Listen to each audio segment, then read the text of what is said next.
ఆయన సో రోజా గారు అయితే ఇవాళ చాలా రోజులకు రోడ్డు ఎక్కారు. అవునండి. ఇది గోవుల గురించి మాట్లాడటానికి. సో అది మాట్లాడకుండా మళ్ళీ పక్కకు వచ్చేసి పవన్ కళ్యాణ్ గురించి ఆయన చేసిన పాపాల వల్ల, ఆయన తిరుమలలో చేసిన పాపాల వల్లే ఆయన బిడ్డకు అట్లా పరిస్థితి వచ్చింది, అట్లానే ఇంకా చంద్రబాబు గారి గురించి అట్లా లోకేష్ అంటే పర్సనల్గా తిట్టాల్సిన అవసరం ఉంది. పాయింట్ మీద మాట్లాడితే జనం చూస్తారు, ఓకే మద్దతు ఇస్తారు. అంటే ఇట్లా మాట్లాడితే ఆమెకు ఎలాగో ఈ మధ్యన సీట్ రాదని కన్ఫర్మ్ అయింది. జగనన్న దృష్టిలో పడాలని మాట్లాడే మాటలు ఇవన్నీ. ఒక్కసారి చేబూల్ కిరణ్ వాళ్ళ పార్టీ అయినా కూడా ప్రతిపక్ష నేత పార్టీ మీద తప్పుడు ఆరోపణలు చేశాడు, అంటే తప్పుడు వ్యాఖ్యలు చేసినందుకు అరెస్ట్ చేశారు మన చంద్రబాబు నాయుడు గారు. ఈమె ఇంకా మారలేదు అంటే ఒక్కసారి రోజా గారిని కూడా అరెస్ట్ చేస్తే బాగుంటుంది నా అభిప్రాయం. ఎందుకంటే పోషాని కృష్ణమోహన్ కూడా అదే కేసు కదా.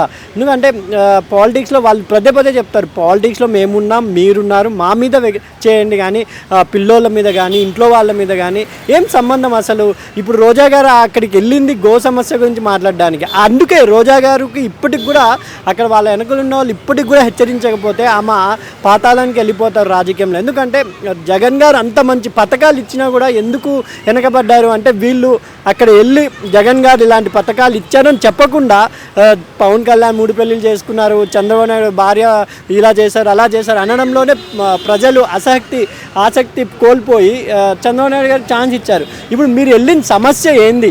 మీరు వెళ్ళిన సమస్యను క్రియేట్ చేస్తే వైసీపీ ఇంకా పుంజుకుంటుంది. అరే ఒక సమస్య మీద పోరాడుతున్నారు అని, ఆ సమస్య వదిలేసి పవన్ కళ్యాణ్ వాళ్ళ కొడుకు అలా జరిగింది, పవన్ కళ్యాణ్ భార్య తిరుపతికి వెళ్ళి ఇలా చేశారు, అది వాళ్ళ వ్యక్తిగతం. వాళ్ళకి ఆ దేవుడి మీద నమ్మకం పుట్టింది. ఇప్పుడు మన రాజ్యాంగం కలిగిస్తుంది, నీకు ఏ దేవుడి మీద నమ్మకం ఉంటే నువ్వు హ్యాపీగా వెళ్ళి పూజ చేసుకోవచ్చు.